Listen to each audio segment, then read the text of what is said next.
আসসালামু আলাইকুম রহমতুল্লাহি বারাকাতু। আশা করি সবাই ভালো আছেন। আমি আল্লাহর রহমতে ভালো আছি।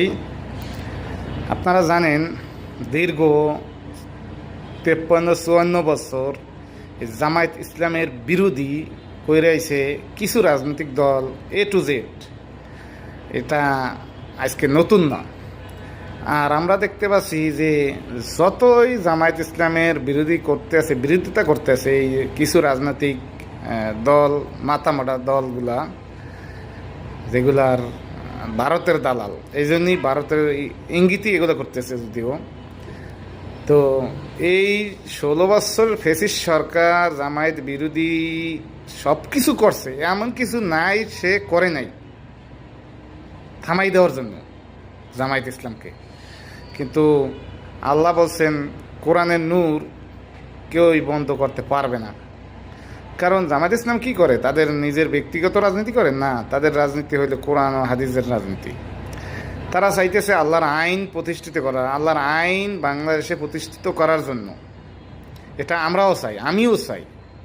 কিন্তু এই যদি বাস্তবায়ন না হয়, এই জন্য এই ফ্যাসিস্ট সরকার 16 বছর দমন পীড়ন, ফাঁসি, বিনা বিচারে, বিনা অপরাধে অন্যায়ভাবে ফাঁসি দেওয়া নেতাকর্মীদের, শীর্ষ নেতাদের গুম খুনের মধ্যে দেয়া সব কিছু করার পরও এই ফ্যাসিস্ট সরকার কিন্তু লাস্ট ফিনিশিংয়ে নিষিদ্ধ করছে এই দলকে। তো মজার বিষয় হলো যে নিষিদ্ধ করার 5 দিন না 7 দিনের মাথায় ও নিজের থেকেই নিষিদ্ধ হয়ে গেছে।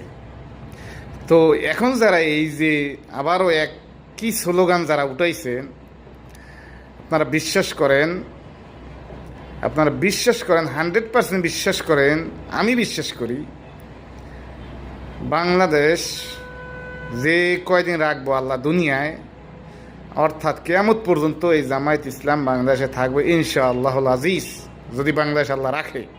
এটা আমার চিন্তা চেতনা থেকে বলছি। কারণ কোরআন যতদিন থাকবো, আলেম সমাজ থাকবে ততদিন ইনশাআল্লাহ।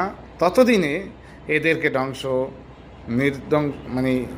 করা, বাংলাদেশ থেকে মুইছে ফেলানোর কোনো সম্ভব না, কোনো শক্তির সম্ভব না, একমাত্র আল্লাহ ছাড়া। তো ওই এখন যারা স্লোগান দেওয়া শুরু করছো, তোদেরকে ওই হাসিনার মতো হইব, মুহূর্তে হয়ে যাব। তোরা যে এই যে চাঁদাবাজি করো, দুর্নীতি করো, এই জন্য ছাত্র শিবির তো কাটা পথের, আমরা বুঝি এটি। তোদেরকেও এইভাবে শেখ হাসিনা যেভাবে তাড়াইছে, এইভাবে তাড়ানো হবে ইনশাআল্লাহ। একটু সময় অপেক্ষা কর।